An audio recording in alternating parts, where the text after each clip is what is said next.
Welcome to On the X. My guest today is Ethan Kross, a psychologist, neuroscientist, and professor at the University of Michigan, where he directs the Emotion and Self-Control Laboratory. He's the best-selling author of Chatter, The Voice in Our Head, Why It Matters, and How to Harness It, and Shift, Managing Your Emotions So They Don't Manage You. His work focuses on the science of the inner voice, how our thoughts and emotions shape our behavior, performance, and well-being, and how we can learn to manage them more effectively.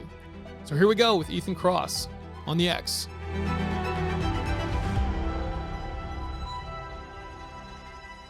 What got you interested in this in the first place? What was your background? You tell this story in this about your grandmother Yeah. and she sort of plays a big part in this to some extent. But what got you interested in this kind of subject matter in the first place? I had an interesting experience where when I got to college, well, actually, let me back up. It started before college. So here, buckle up. We'll give you the long Okay, no version of problem. this. Take your time. Growing up, I had what I described like as an unconventional dad who, on the one hand, fit the stereotype of a gruff New Yorker. Like you probably know the type, right?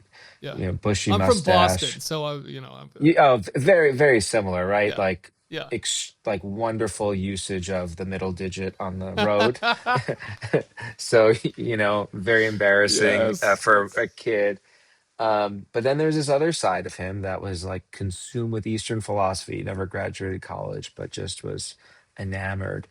And he would talk to me about it from the time I'm a little kid. Hey, and he'd say to me, anytime you get into trouble, you get into a fight or an argument or stuff isn't going your way, turn inside, ask that little voice what's going on, and try to get to the bottom of the problem. And so from a young age, he's teaching me to introspect, right? To be Mm. able to turn my attention inward, use my mind to solve problems. And when he first teaches me this stuff, I'm like, you are so annoying. Leave me alone. I just want to play with my toys. But are you a parent, Chris? Yes. Or Yeah, I have three yeah, boys. three boys. So you probably had this experience of you tell your kids stuff, they roll their eyes, but then a funny thing happens. Sometimes they do the stuff you tell them. And that was the case for me. So this was a really powerful tool. I was really good at not getting stuck when I was, growing up. And I had plenty of reasons to get stuck, rejections and fights and things like that. But I carried that tool with me. Then I got to college, took my first psychology class freshman year. Halfway through the semester, we get to this topic of introspection, the scientific study of turning inward. First thing I learn, this is a superpower. This is what allows us to solve problems, innovate, create, using your mind, learning from mistakes, preparing, and so forth and so forth, so on. But then I also learned this very same tool is a source of massive human suffering because we have a problem. We want to work through it to move on with our lives, to be successful, to be happy, but we just get stuck turning the same muck over and over again. And so that was like a light bulb moment for me. And I couldn't stop thinking about this paradox. Like, we've got this tool. Sometimes it helps us, sometimes it harms us. Why is that? And then I had this like strange, amusing in retrospect experience in college where my friends and I would be walking to the parties or a bar at night on a Saturday, like 11 o'clock. And I remember saying to one of my best friends, hey, Dan, did you know that there's this paradox where some people get stuck and other people work through? And isn't that fascinating? And he would just look at me. What's wrong with you, man? Yeah, Like right. we're Yeah. going to the and so Dude, we're at going some to a bar. What are we doing that's right now? right. That's what are we doing? And Right. so at some point the thought was, if I'm spending my spare time thinking about this stuff and reading about it, why don't I learn how to do this for a living? And so that's what I did. Went to grad school, learned about how to use the tools of science, psychology, neuroscience to weigh in on this stuff, and I've been doing it ever since. It strikes me as such an anomaly for a parent to do that. I mean, I'm interested in this kind of thing and have done a lot of self work as well. So I think like your dad, and I'm assuming you as well, if you have kids, try to do the same thing with my own kids of like, hey, why don't you just, hey, you're really angry right now. Just sit with that for a second and look at that and see what, and various tools. But it does strike me as an anomaly. You mentioned sort of Eastern philosophy or Eastern religion or whatever. Why are we so bad at this in the West? It seems like, or it's just one of these things that I find fascinating because this is so much of this is not really new information. I mean, you have some really interesting stuff in your book, but like this overall idea of you're not your thoughts and you can look at them objectively and all of that. It's been around forever in Yeah. various cultures and traditions. And yet we either suck at it or we still don't know it. And there's plenty of people that fall into the latter category. But Yeah. why is that? Yeah. Well, I think there's a very good reason. We're actually one of the reasons I was excited to talk to you and be on the show is because I think you're helping address some of these issues, getting this information out.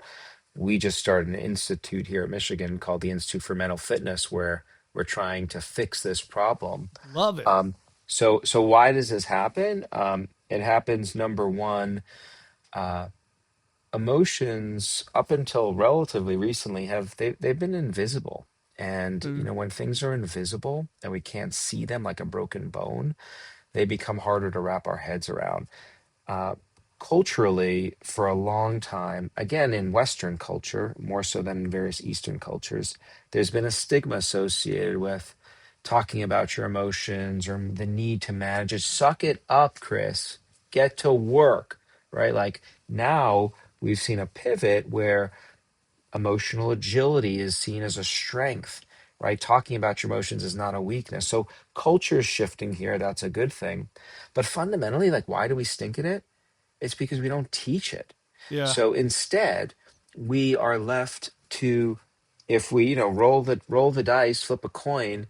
If you're born into a family with a parents who understand how this stuff works, maybe you learn these tools. If you join an organization that values it, maybe you get them. But it's really haphazard. And so we find ourselves stumbling through life, finding solutions that maybe sometimes work, maybe don't, but they are far from optimized. Now, I told you, I mentioned this Institute for Mental Fitness that we launched. We call it mental fitness to gesture onto the world of physical fitness. Think about physical fitness. So, physical fitness, first physical fitness class, pains me to say this as a Brooklynite, but guess where the first physical fitness class was taught? I Close mean, to close to you, Brooklyn. Think about the tensions between our hometowns. do you mean physically, like what part of the city? That kind of thing? In a school, Oh, in a it school. was Yeah, yeah, yeah. Okay, in okay. Boston. Yeah, It yeah, was of in course. Boston, right? So Oh, it was in Boston. All right. in Boston, I think 1825. Um, Oh, I see first, what you're saying. Like so like historically. Wow. historically, Oh, the okay. first so before we'll fact check 1825. I'm pretty Yeah. sure it's it, but 1825's first class. Within 100 years, physical fitness now spreads across the entire nation. If you think about the role that physical fitness plays in our lives right now, I think it's non controversial to say that it penetrates virtually every corner of Western society from the moment we're born, maybe even before we're born, right? Like pregnant women are doing exercises until we die. We have seen the value of this. So I know how to lower my cholesterol if I want to build my muscles or get, lean. Not really great at that, but I know what I need to do, right? I know I Right. can do it. I It's know not a the mystery. skills. It's not a mystery. There's a science, Yeah. and we teach it from the very earliest of ages. When I do talks and meet with groups, I'm like, hey, when's the first time you had your first phys ed class? Kindergarten, Yeah. before. All right, when's the first time you had your emotional fitness class, your mental fitness class? Nothing. Right. Right now. So why do we stink? We don't teach. Yeah. And here's the kicker. We don't know it all, but we know a lot about what the science-based tactics are that we can get out. Some are intuitive, some are counterintuitive, but we can give this to folks. And so I think it's an important thing to do. Yeah.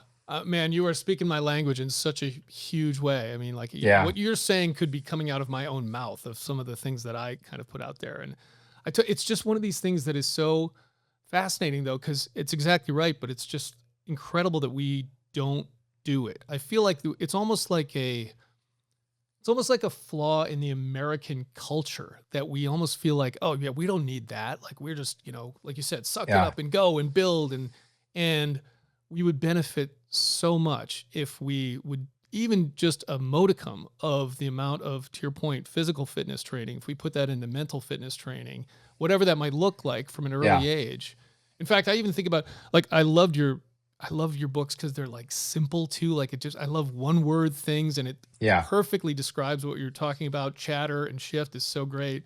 And if someone hasn't done it, whether it's you or somebody else, needs to take this stuff and turn it into a kid's book or a series of kids Yeah. books or something like that needs to be Yeah. out there. It's a big So, hole in the well, market. yeah, I mean, we've just we designed a curriculum to teach high school kids about some of these Love tools. it.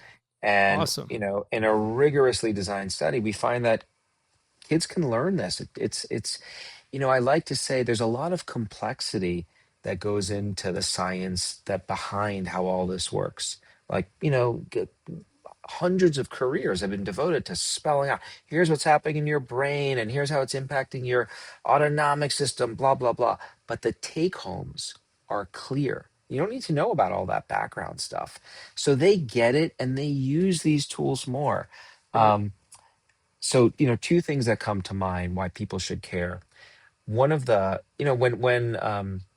like when I'm writing a book, I go deep into the literature. I get to geek out for every chapter for like, a month or so. I just read everything and then I synthesize and then I write it. And one of the questions I had when I was starting off with Shift is just how frequently are people experiencing emotion? Like what percentage of the day are you feeling something? 90% of the time, we are awake. We are feeling something. So, like, they're not an exception, they're the rule. Yeah. We are an emotional species. And we've been struggling with this stuff for as long as we have been roaming the planet in our present form. Like the earliest writing samples, they talk about emotion dysregulation. First surgical technique was used in part to help people manage big emotions, trepanation, carving holes in people's skulls. Had a bad day, Chris? Maybe it's that spirit that is, Yeah. causing you problems. We have a mutual acquaintance slash friend, guy by the name of Matt Mosdom, Matt Mosdem. Yeah, I know. As I'm right? reading the book, I'm like, oh yeah, I know Matt. Yeah. Yeah. So Matt's a really close friend. He lives just a couple of blocks away from me, and I tell a story of how he met his wife in Shift, which is wild. It was in, I think of it as prisoner of war Yeah. training It's camp, but in Sear School. Sears Yeah. School. Right. Uh, but one of the things that Matt first mentioned to me, um, well, let me back up. When I was first started interviewing Matt, and I got to know him first in the context of author subject relationship, we then became friends. This Matt, as you know, he's got this amazing CV. So he was a SEAL. He was a SEAL instructor. Went to Kennedy School, Harvard, got a leadership degree, and then carried the nuclear codes for Obama. And I asked him, like, Matt, you've succeeded at every level that you've put yourself up at. Like, what is the secret? And without hesitation, his answer is 90% neck up. So he is attributing his success in some of the most physically demanding contexts that I think many of us can imagine to this. Of And by course. this, it's managing our minds and managing other people's emotions. And if that doesn't really shine a spotlight on why this stuff matters, it's hard to think of what does. Yeah, for sure. I want to make one point on the kids stuff before we kind of move on. What you were Yeah, saying, it made me think of a conversation I heard. Annika Harris was on some podcast. I can't remember. yeah, She wrote Conscious, and she does like mindfulness stuff for kids. I think there's like a whole program that she does of that. And I just remember her talking about when they're doing that with these kids, and you think, they're not going to grasp this kind of thing. And yet, I think these kids were 5 or 7, something like yeah, that. And this one kid, they were basically telling them to observe their thoughts, essentially meditate. And the kid just said, it moves so fast. And she was making a comment of just that alone, that this 7-year-old was yeah, able to establish a third party observer relationship with his or her own thoughts was just proof of, yes, you can teach this to young kids at Oh, a young age. for sure. Like we've taught kids about the Batman effect. So the Batman effect is one of the things we know is we possess the ability to we can get distance from ourselves, and one powerful way of doing that is to assume like an alter ego. So, I I'm not going to quit. This hero of mine, Iron Man, works through this stuff. I'm gonna be at the gym like Iron Man. I wish I was like that, but I'm not. But you get the drift. And so with kids, what you've shown is you have a kid work on a difficult task in the lab, and in one condition you say, pretend you're Batman or Dora the Explorer, if depending on who you like best. And as you're trying to work through this task, ask yourself, what would Batman do? What would Dora do?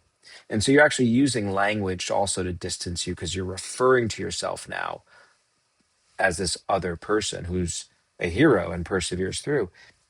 I mean, kids pick it up right away and Yeah. it helps them perform because you're assuming this different identity.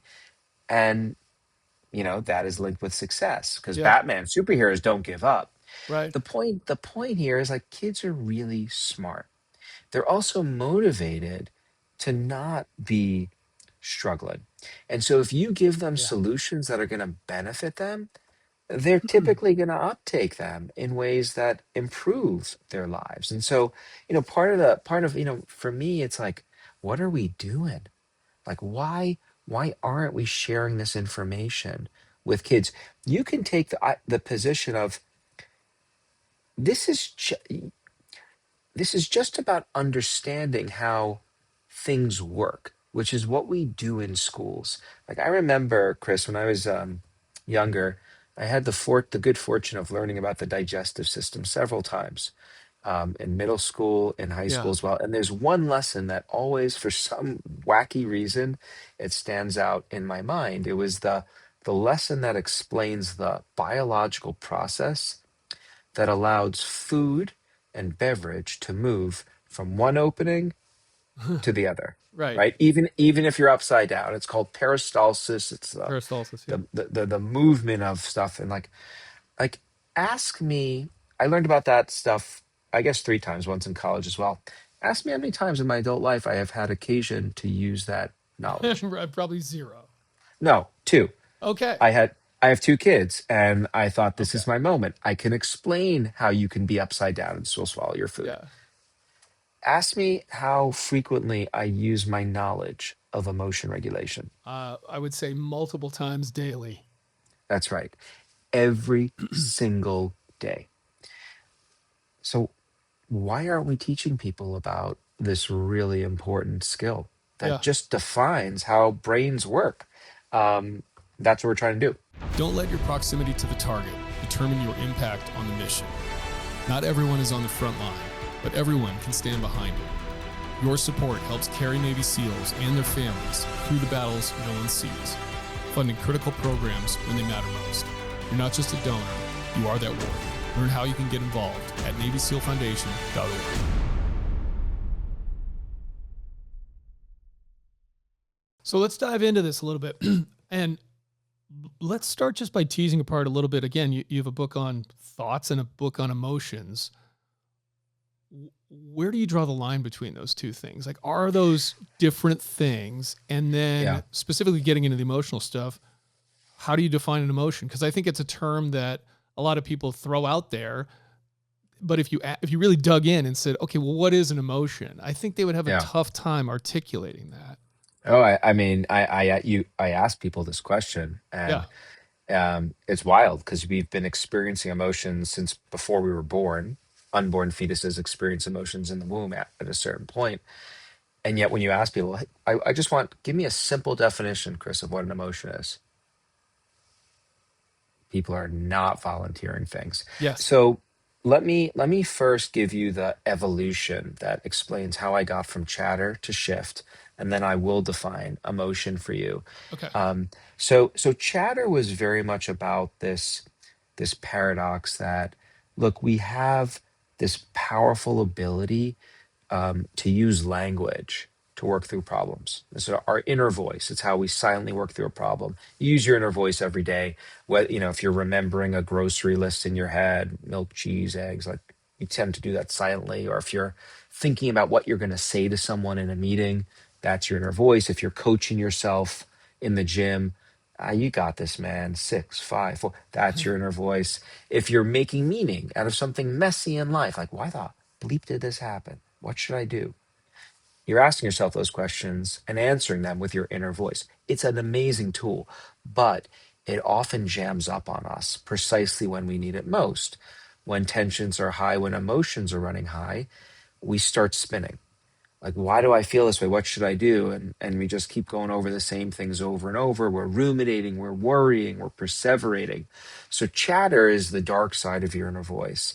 I think it's one of the big problems we face as a species because we know it undermines thinking and performance, it creates friction in relationships, it tanks people's physical and mental well-being. And so chatter with the book was all about, well, what is your inner voice? Why does it sometimes jam up on us? And most importantly, what does science teach us about what we can do to extricate ourselves out of those negative thought loops to get back on track? So I published the book 2020, start, going on a book tour, and people are responding excitedly. It's exciting for me when that happens, or engaging.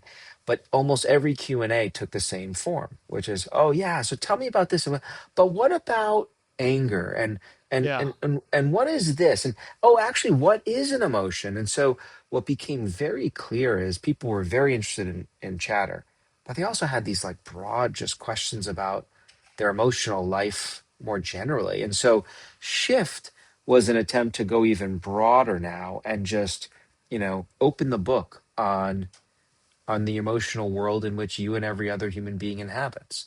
And it starts with what is an emotion? And let me tell you, if you ask 10 scientists what is an emotion, you may get 10 different answers. So some people say we have like 5 core emotions. Other people say there's an infinite number.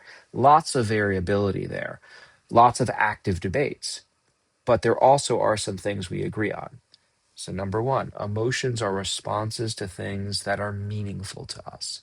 So, you think about you're navigating your life, and we typically are on autopilot as much as possible, right? Our brains have evolved to conserve resources. You don't want to have to devote resources to thinking unless you need to.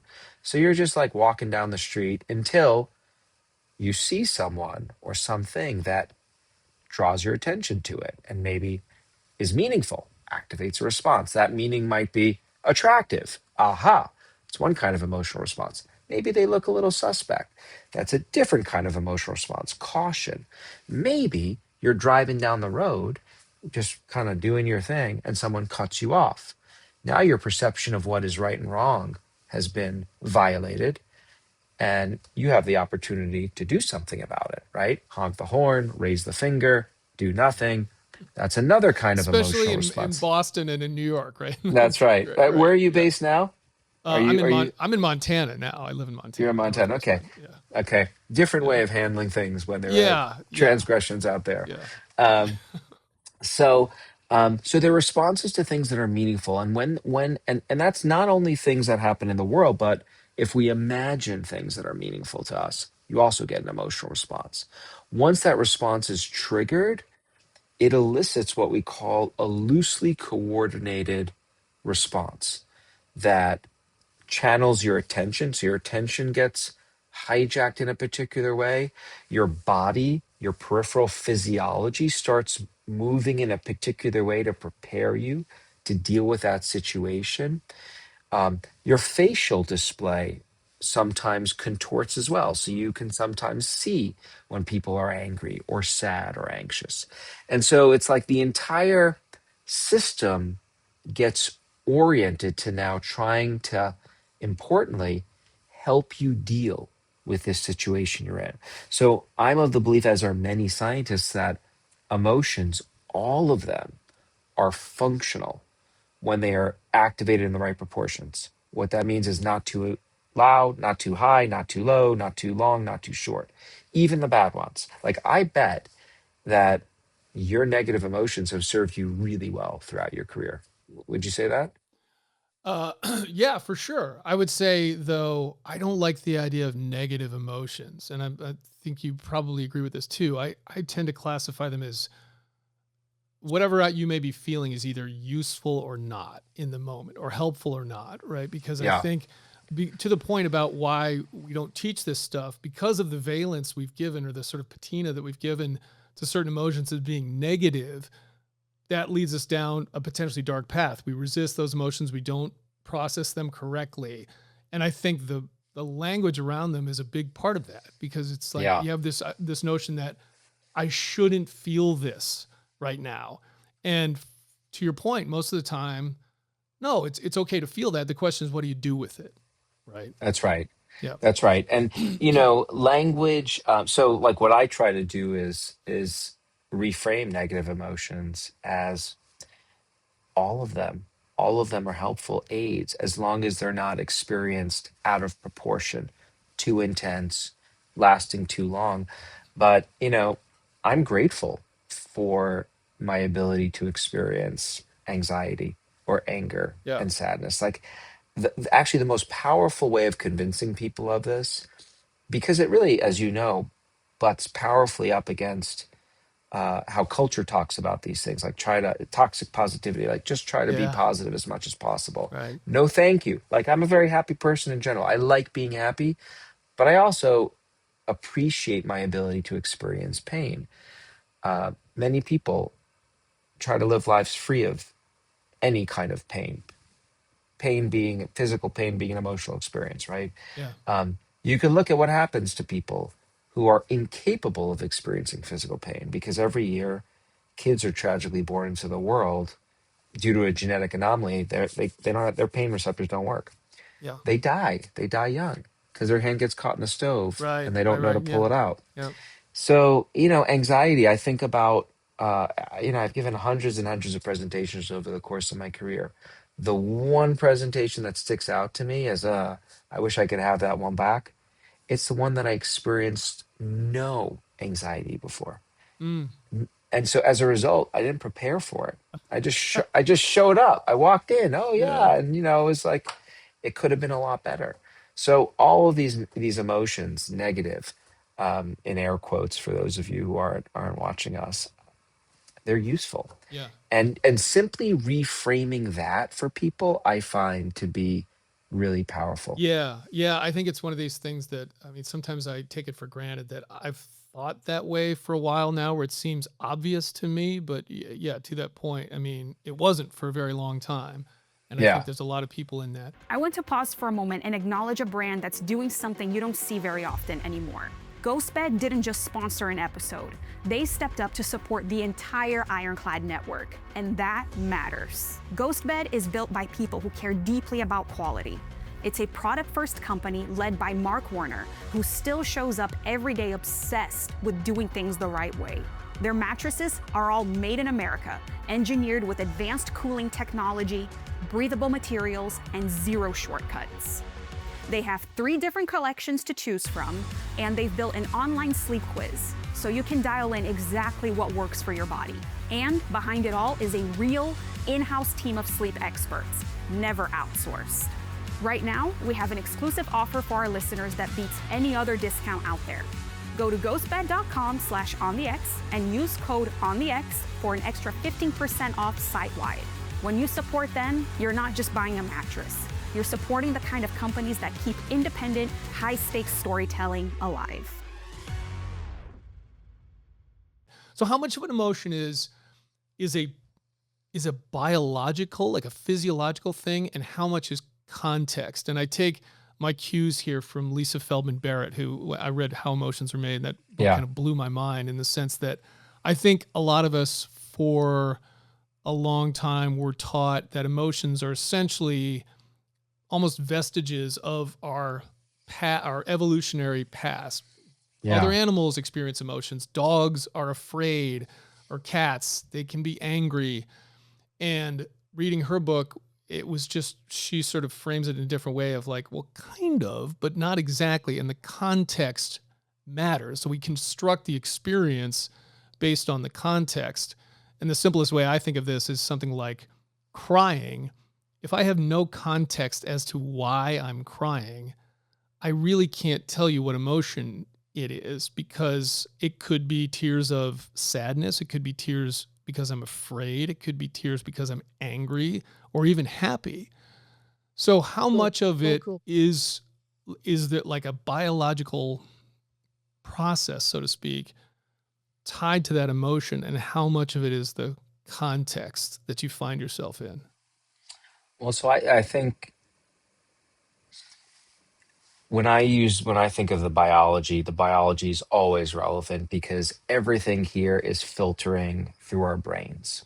Now, the order through which things are happening, whether we're interpreting things in particular ways that are giving rise to emotions, or they're being elicited in a more bottom up way automatically without that context, there's a lot of variability that characterizes our emotional life. And I think of our emotional apparatus as actually quite flexible. So, uh, does my interpretation, and i.e., the context, my appraisal, make a difference? Uh, a lot of the time, yeah, for sure. Tears of joy versus tears of sadness, and I can reframe things as a perfect example of the power of context and cognition.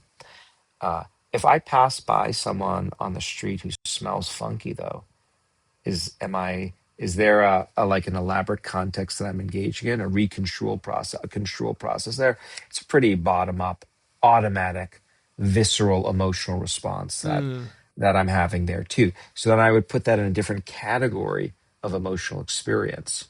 And so I think of emotional experiences as an umbrella that can capture emotions coming from lots of different places. Sometimes it's a sensory based experience, right? Like our senses, part of the way our senses, how we senses are being how we take information from the world around us. Part of the way they work is through emotion, and they work at millisecond resolution. They have to, right? Because we need to know what's safe and what's dangerous. That's very different from me uh, thinking my way into a particular emotional state, right? Both are emotional experiences, but the active ingredients that are eliciting them are different. And I don't think that's a problem. I think there's no need to, in science, we're always shooting for what we call parsimony. Like we mm, want to have the simplest yeah. possible one explanation. But the motto that has always guided me, and I hope I'm not misattributing this. I've seen it attributed to Einstein, and his approach is like make it as simple as possible, but no simpler. No simpler. Right. And like there's complexity to our emotional lives, and it makes sense that because emotions are so valuable, you'd be able to activate that through a few different pathways. And Yeah. that's my sense of what we've learned. Yeah. It's one of those things that I can go down a very deep rabbit hole with that and kind of geek out on it. Oh, I mean, Chris, I took so if you go to my book Shift, the first chapter, Welcome to Your Emotional Life, was essentially the chapter about what are emotions. Yeah. You know, Yep. that was by far the most challenging chapter to write Sure. because I am an expert purportedly in this space. Like that's what I do. And when you canvas, like when I step back and I want to see not just what my lab does, but the entire field, I mean, the amount of debates about how to precisely define an emotion. Yeah, I'm sure.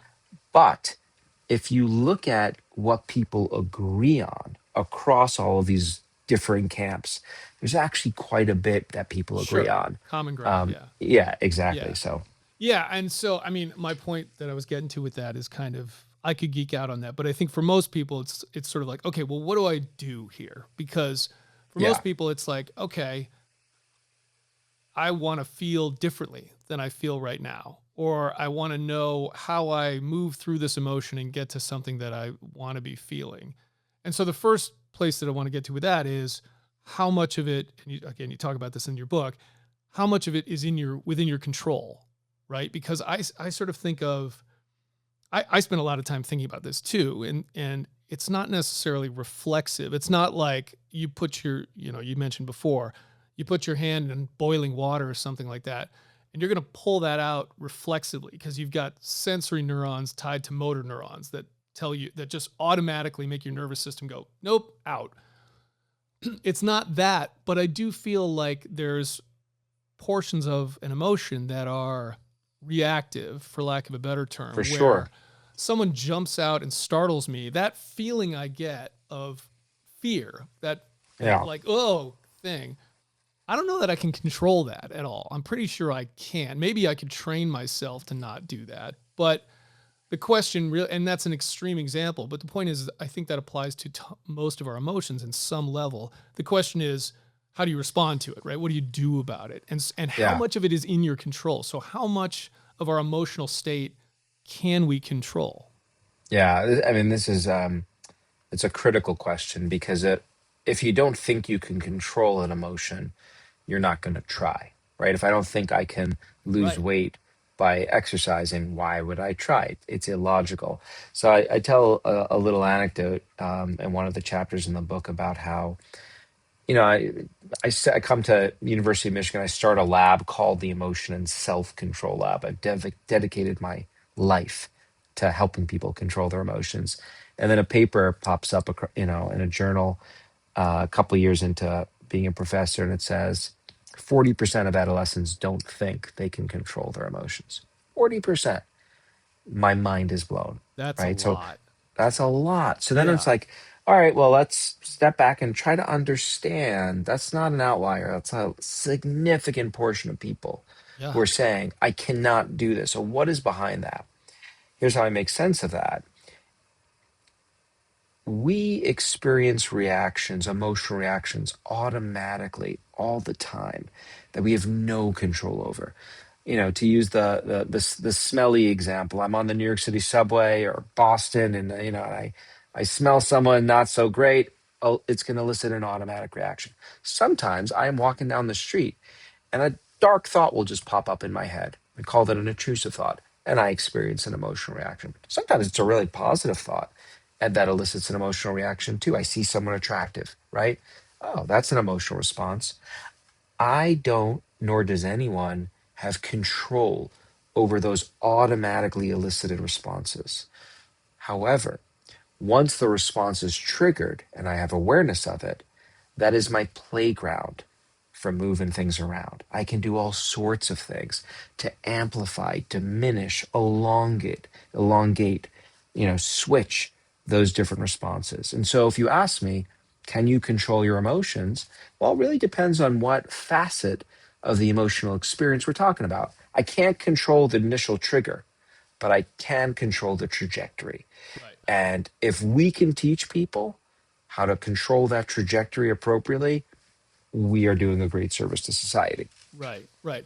And this is what your book's all about. So let's get into some of these. And I love the fact that you've kind of internal shifters and external shifters, Yeah, because I've spent a lot of time thinking about the internal shifters of like yeah, basically some kind of an extension of a meditative practice where it's the awareness of the emotion, the awareness of what I'm feeling, and then, okay, what do I do with this? Consciously directing that energy in a way that's healthy, processing it, communicating with whoever's the person in charge, whatever that may be. But I hadn't thought about things like, well, change the location you're in, or uh, like the sensory stuff, like music or food or whatever, as like true emotional shifters. yeah. So, but let's start with the internal stuff. And Sensory that, attention Chris, and perspective shift. Go ahead. and right there, Chris, that is the hope, right? The hope is that, to use the physical fitness analogy or metaphor, we can welcome you into the gym and show you how every piece of equipment works. Right? Most people have a sense of how some pieces of equipment work in the gym if they get there. Right. They know what to do with the dumbbell. But like, some of these machines, like, I don't know how to do it. I might even hurt myself if I don't get shown how to do it. But by giving you access to the entire set, you now have so many more options for being effective, right? Yeah. So yeah, let's do it. Let's do a quick run of this. So what is let's just some groundwork. What is shifting? Shifting is three things. It's about being able to turn the volume on your emotions up or down, shorten or lengthen how long an episode lasts, or switch from one state to another. How do you shift? If you really want to irritate me, what you'll ask me is, what is the one thing everyone should do to shift appropriately? Sorry, buddy, can't answer that question. I wouldn't ask that question, so you're okay. But you can imagine someone else, right? And so there are no one size fits all solutions. Yes. We actually find that most cases people use 3 to 4 different shifters at any given moment in time to manage their emotions. So it's using many tools as the rule of the game, not one. When we're talking internal shifters, we're talking about tools that you carry with you wherever you go. I mean, how cool is that? And you can find them in different places. So the most basic in some ways, sensation. I carry an unbelievably effective emotion regulation device with me wherever I go. It's right here. Right? It's my phone. Because on that phone, I have music. And I will often go into give a talk and I will tell folks, I'm going to manipulate every one of your emotions. I'm going to regulate them in a few seconds right now. And everyone looks at me like, no, what's he going to do? And I just put on Journey, Yeah. Don't Stop Yeah, I know Believing. you talk about it. And, Yeah. and, to be clear, not everyone does that. It doesn't elicit a positive response for everyone. Maybe 92% are positive. The Yeah. others are cringing or annoyed, but it's emotional. Our senses, as we've talked about before, part of how they work is through emotion. And so if you are savvy about understanding that link, you can leverage it to your benefit. You want to feel happier, play some happy music. You want to feel sad. Sometimes sad people want to feel even more sad. There's a reason for that. They listen to sad music. It takes them deeper into the state. Most people schlack themselves with substances every single day to manipulate how they feel about themselves and how others feel about them. It's called deodorant, perfume, cologne. These are regulatory tools. Hotels pipe ventilation, with scents to manipulate how you feel. Food. I mean, there's another version of society where there is no food industry. We all just walk around with an IV taped to our arms. Like we can get our nutrients that way. Why do we spend billions of dollars on food? It's an emotional experience, right? Um, Touch, an affectionate embrace is an emotional experience. A creepy embrace is an emotional experience in the opposite direction. Yeah, that's So true. all of your senses are levers that can be pulled strategically to shift your emotions. That's one set of shifters. Then we have your attention. Attention's your mental spotlight. What are you looking at? What are you thinking about? Directly impacts what you're feeling. Now, what's interesting about attention is we often hear that you shouldn't avoid the bad things in life. Like you want to approach, face your fears, work through the problems, move on. That is a very strong message. It is inspired by the fact that uh, chronic avoidance tends not to work out very well for our species. Right. So if your decision rule for how to manage an emotion is every time something happens, I'm going to suppress it, deny it, look the other way, there's so much evidence which shows that that is harmful. We've gone from that observation, though, to saying that all forms of avoidance are harmful, and that is simply not true. Being strategic with how we deploy our attention, being able to take our attention away from things that are aggravating us for a while, and then bringing it back later on, vitally useful. As an example, have you ever gotten an email that just lights you up? You Yep. just get upset. Like, are you better at responding to that in the moment you Yeah, receive it as no, opposed to the next day? I have learned Right? this lesson the hard way, and it's actually my solution to that these days is, to your point, when something like that happens where you're like, "Urgh," and you get mad at an email, is like I actually type the email that I want to say and then I just delete it. It's Yeah. like just getting that out of me helps, and then it's Yeah. like I'm going to respond to this later, but at least I got out the The muck. profanity and aggression that I wanted to say. I had for me, this is a funny experience in graduate school. I was, second year graduate student and just working really hard on this draft of a manuscript, sending it to my advisor. It was a very, esteemed person. And I was just getting bombarded with, this is not good, this is crap, over and over and over again. And I show up one morning and I get the latest review of what I wrote, and it was just not very nice. And I had it, and so I used your technique, and I was like, you know what? Here's what I think about you, and I just laid Yeah. into it. Now I had never intended to send it, but back then I had gotten really skilled at the automatic keystroke, like where Yeah. you hold one button and Yeah. it automatically sends it. Yeah. And so I said, warmly, comma, Ethan. And then it's like everything slowed down because I saw my life before Yeah. me changing. And this will date me, but this was back when we still used Ethernet cables to connect. Yeah. And so I literally took the laptop and I flung it across the room, and I violently, and the cable ripped out and it did not send. I Oh probably would wow, not you be, actually I would beat not, the.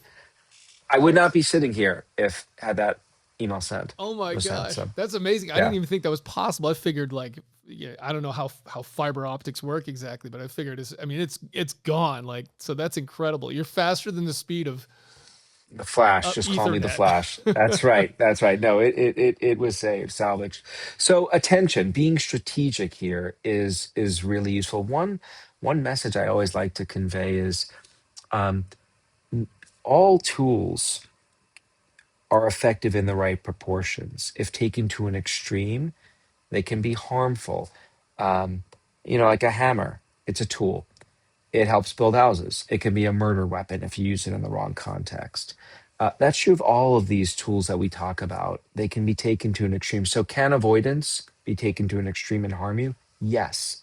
That doesn't mean you should never do it, right? You want to be flexible. So that's attention, and there are other ways you could harness your attention to help you. But just to make sure we cover them all, the last internal shifter is perspective, and this is a powerful one. The idea here is you can't always divert your attention away from something. You can't always like listen to music or go get a hug. Sometimes you got to stare the problem right in the face, but we have tools to change the way we look at it. Now, the trick with this is we are often told, like, well, go focus on the bright side. But as the title of the chapter in my book says, like, easier bleeping said than Yeah. done. It's often hard to do it. And that's where a category of tools that we call distancing tools come into play. And you gestured towards these earlier. We have learned that the ability to step back and view ourselves from a more detached point of view can be very helpful. This is one of the skills that various forms of meditation tries to cultivate. What we've also learned is that there are many, many different ways to distance. So meditation is one. You could do it linguistically, use your name or the second person pronoun you to refer to yourself, Yep. right? Like you. When do you use the word you? When you're talking to someone else. When you use that word to refer to yourself, it gives you distance. Now I'm coaching someone else. I'm a great coach to other people. I give great advice, Chris. I just don't follow that advice myself. Yeah. So when I'm thinking about myself, hey, you, Ethan, what are you doing here? I can often be more objective. You want to do that silently, not out loud, in front of other people. You could distance in a temporal manner in terms of time. So this is my trio. The first three things I do if I'm struggling with a problem, I'll use distant self-talk, give myself advice like I would a friend, use my name and you. I'll use mental time travel into the future. How am I going to feel about this tomorrow, next week, 5 years from now? What that does is it makes it clear to me that what I'm going through will eventually fade, turns the volume down on emotion. I'll go back in time, mental time travel into the past. How does what I am experiencing compare to what my grandparents experienced in the Holocaust when the Nazis were trying to kill them and killed their family? Like, whoa, that is a real perspective shifter. And so that's just three examples of perspective shifting tools that we can use. So those are three categories of um, internal shifters, and there are lots of tactics that you can activate within each of those categories. The avoidance versus confrontation thing was so interesting to me because I'm in a place in my life where I've spent a lot of time and talk a lot about essentially not suppressing your emotions anymore. Like the need to sort of confront them. I guess I don't really use that terminology, but people from my line of work typically spend an inordinate amount of time, years, suppressing specific emotions, Yeah, sadness especially, and to a chronic state where it's extremely detrimental in my estimation. And I know there's a lot of science behind this, as you say. And so we have to work on, I know I had to work on a lot of letting that go, tapping into that, allowing myself to cry, leaning into these emotions, um, and learning to kind of regulate them effectively. But I hadn't considered the fact that, yeah, but some avoidance is necessary. I mean, obviously, in like dire circumstances, it's like, okay, you're on a mission and the guy next to you gets shot. Like, you don't have time right there. Like, it's a bad idea there to grieve, and yeah, more people are gonna die. right, That's critical. But I hadn't thought of sort of the lever back and forth between those things. And you talk about your grandmother specifically in surviving the yeah, Holocaust, and she was kind of a shining example of that in your estimation, where I think we think of that generation as just being stoic and kind of bottling it up. But she had her levers where it was like, yeah, I yeah. avoid this a lot, but I lean into it with the right people in the right circumstance. I just thought that was a really valuable lesson and a really Yeah. critical thing for people to understand. And there's individual differences that characterize all of these things, which is why, I find that to be, by the way, the fact that there's variability in how much you benefit from maybe confronting versus taking Mhm. some time away and avoiding. Um, why would it be any different given how unique our emotional lives Of are, course. right? It just gives us so many opportunities. With the avoidance work, I had moved to New York City for graduate school about 2 weeks before 9/11. So I was there for when the planes hit, and I saw the aftermath. And in the aftermath of those attacks, there were public health officials that were pouring huge amounts of money into the city and essentially saying everyone at ground zero needs to talk about what happened to them. They've got to debrief. Otherwise, it's going to be this trauma that gets bottled up. And several intrepid researchers like actually looked at who talked about their emotions after the event, who didn't. And what they found was that forcing people to talk about what happened at best was benign, at worst backfired. It actually made it worse. And the reason for that is not because talking is harmful per se, but some people benefit from dealing with stuff on their own. Maybe they're meditating or doing other stuff, going hiking. Other people benefit from talking.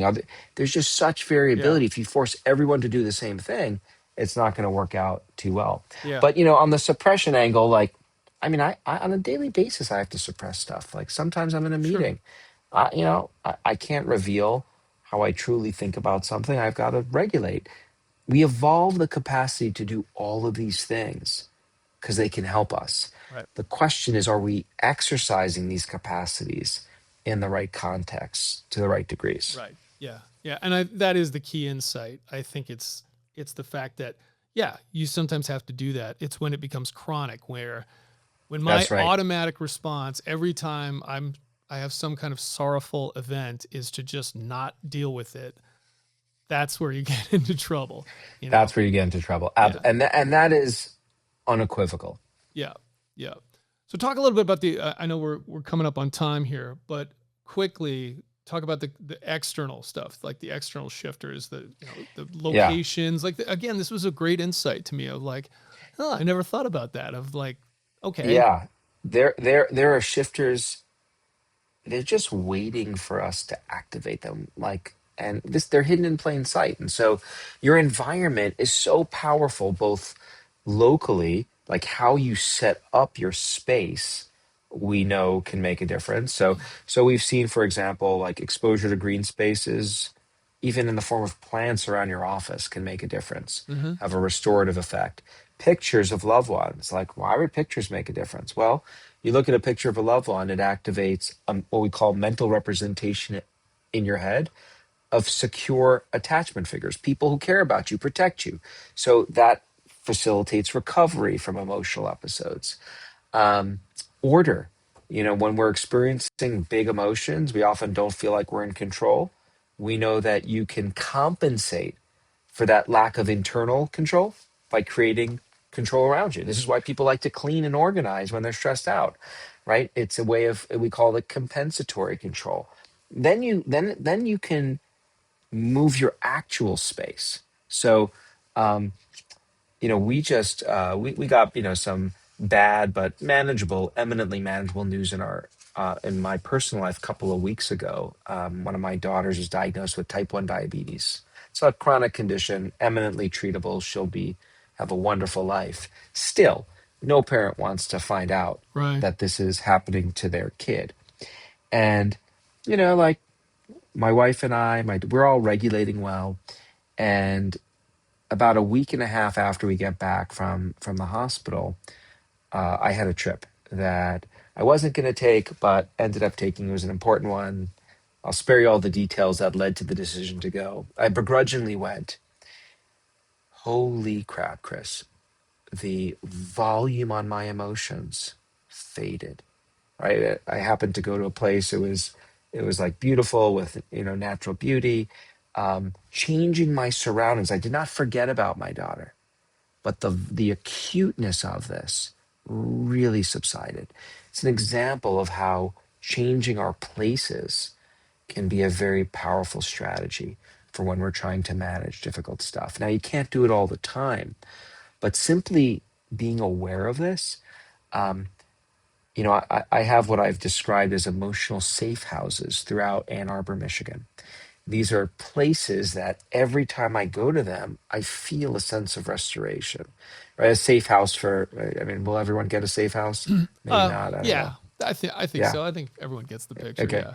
Yeah. I mean, like, I know I go to one of these offices, the tea house, the arboretum. And so it's just putting by having insight into how your spaces work and your environment, you're just giving yourself more opportunities to be successful when it comes to regulating. Yeah. And sometimes you just want to keep things mixed up. I think too that I don't think people understand that your brain over time actually makes those associations too. So if you're always anxious in a certain space, location, whatever may be, elevators or something like that, your brain learns that elevator equals anxiety and will Oh trigger yeah, that emotion just by going. You don't have to think it or have some proximate cause outside of the elevator itself or your office or whatever it may be. So the same is true in reverse. If you have a space that you always feel calm, you always feel happy or whatever it may be, your brain makes that association. You actually will automatically feel that way just by being that's in that right. space. That's right. There's a story I tell in the book about a soldier whose wife was unfaithful to them, Mm, and they came back from yes. Oh, yeah. service, That was a and heartbreaking story. yeah, it was a tough one, and I mean, this guy was at the edge, and he decided to just go to his childhood home. He went to his bedroom. And it reminded me when my kids were young, whenever they'd get in trouble, like, they'd do something bad, they would just say to my wife and I, like, I just want to go home. I want to go to my room. Yeah. And, they didn't actually sound like that, but you get the drift. But it's that those are secure spaces. Yeah. And so much of this shifting emotion regulation is about just understanding how all of this works so that you don't have to stumble into your home. Oh, and I feel better. Now you can be strategic. So I know if I'm feeling bad for whatever reason, and let's say distant self talk and, journey and taking a break from my isn't working, okay, I'm going straight for the arboretum to go for a walk because I know that from the inside out that's going to help, Yeah. or the outside in. So I know we got to wrap this up. So I guess if there's kind of a closing message for people, I mean, the last part of this book is sort of shifting by design, which is kind of getting ahead of this stuff, right? It's yes, almost like I yeah, think it's sort of a la James Clear Atomic Habits. Like, what can I yeah, set in place so that I'm better at this in the future? So maybe just kind of put a bow on it with that of like what people can do quickly yeah. to. What you can do, number one, is most important, familiarize yourself with the tools that are out there. It's the most important thing to do, and then start self-experimenting to figure out which tools work best for you. If you have a particular area that you're trying to regulate with, there's a wonderful scientific framework that you can apply. It's called WOOP, WOOP. The way it works in 30 seconds, W, that's the wish. What's your goal? Think about, what is your regulatory goal? I want to be calmer. I want to not get upset when my kids get into fights. You get to the first O. What's the outcome? If you're success, what does success look like? All right, well, we're going to have a better family life because everyone's not going to fight as much. Let's get to the second O. That's the obstacle. What gets in the way of you achieving that goal and the outcome you want? Well, my kids fight. I just lose it. I can't see straight. I feel like blood pumping in my neck. Okay, then we get to the P. It's a specific kind of what we call implementation intention, or if then plan. If I see my kids fight and I really start to lose it, then, and you plug in your shifter. Research shows that simply going over and fleshing out that plan, it takes just a few minutes, dramatically improves people's ability to be effective at goal pursuit. And if you understand the different tools to plug in there, it gives you a framework to try regulating more effectively. So give that a shot. Yeah. Awesome. Ethan, thanks so much, man. I loved this conversation. It's like I said, it's right up my alley. I really enjoyed the book. I love the cover design too. It's like simple, like you just got a Yeah. great brand aesthetic. And I just love, it's like one word and it's so intuitive to look at that. It's Yeah. great. So Well, thank you so much. yeah, really appreciate it. Appreciate what you do. Hopefully helps get the word out there. 100%. Just if people want to know, other than buying the books, or if they want to know more about you, I guess, or connect in some other way, where should they go? Yeah, website's the best bet, www.ethankross with a K, KROSS.com. Has links to everything and info. Thanks for listening to On the X, the official podcast of the Navy SEAL Foundation and an Ironclad original series. Learn more at NavySealFoundation.org or text On the X to 60104. Please like, share, and subscribe. See you next time.